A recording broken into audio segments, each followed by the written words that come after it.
This video is dedicated to all of my Discord friends who refuse to read the Genshin manga despite my gushing about it every chance I get, even though Sumeru is right around the corner and thus this story will be more important than ever. The first chapter of the manga is a standalone story about Vanessa, the first Dandelion Knight, how she met Venti and began the process of freeing Mondstadt from the corrupt clans who ruled it in the past, such as Eula's ancestors. It's important to the overarching story, but this video is about Sumeru, so I'll skip it. The main story begins after a failed attempt by the Fatui to steal children from Mondstadt to experiment on. Il Dottore, a Fatui harbinger and the one in charge of the experiments, has already left, and now the last Fatui nobles are also on their way out. Enter a giant serpent of black fire that attacks their carriage, killing them and injuring 15 others, as a sick-looking girl sneaks past the guards and Kaya during the chaos. The girl is Collei, another child experiment, injected with Archon residue that leaves her with an explosive power she can barely control, voices in her head, a sickness that alienates everyone she's ever tried to get help from, and a deep hatred of life and everyone in it.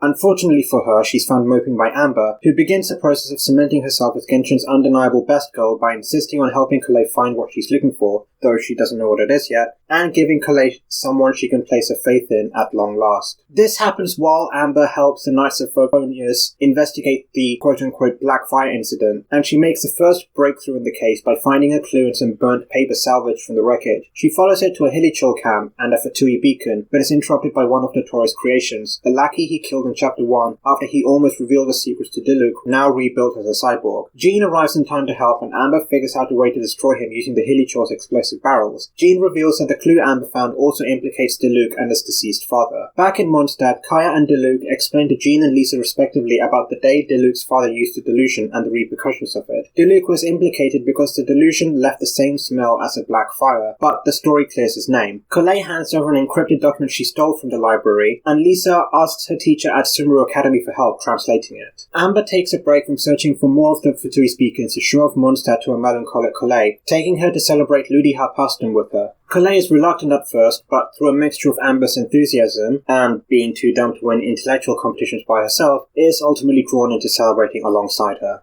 Things take a turn from the worst, however, when Collei is selected to be locked inside a box for a magic trick, which brings back her memories of being mistreated in the outside world. She almost relapses into hating herself and the outside world again, but Amber rescues her before she fully loses herself. She takes an active role in participating in the festival afterwards. But things take yet another turn for the worst when Kaya isolates Collei and attacks her, believing her to be a willing culprit of the Blackfire incident and that she is simply acting innocent. She tries to keep her powers in check for Amber's sake but eventually lashes out, but she stops her power before it kills Kaya and asks him to kill her instead. Amber arrives just in time to rescue her.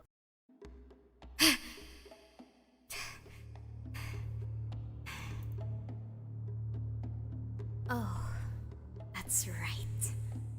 I am the one you're looking for. The culprit behind the Black Fire incident. Pathetic, aren't you all? I was right under your noses all this time. 2 died. So what? Are you really that afraid of the wrath of the Fatui? The chosen heroes of Mondstadt. Come at me! You're no match for me. I'll kill everyone!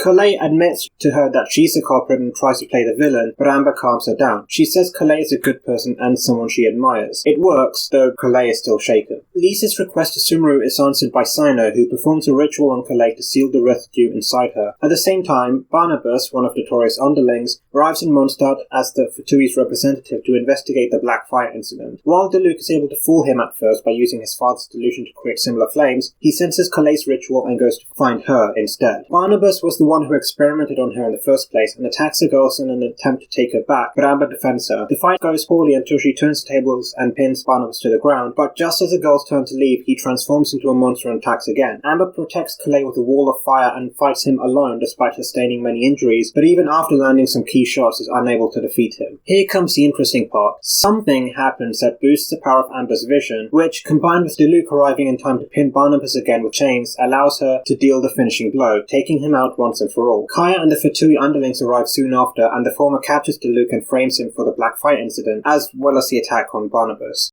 Once all is said and done, Collei leaves for Sumeru with Sino to learn more about the world, which she tells Amber in a letter delivered alongside the mended clothes she borrowed from her. Barnabas is brought to Dottore at the same time that he receives a packet from an escaped Diluc, containing his mask and now broken delusion. Kaya appears at the tavern to replace a vase Diluc broke earlier in the story, but hidden within it is the vision he discarded when he quit the Knights.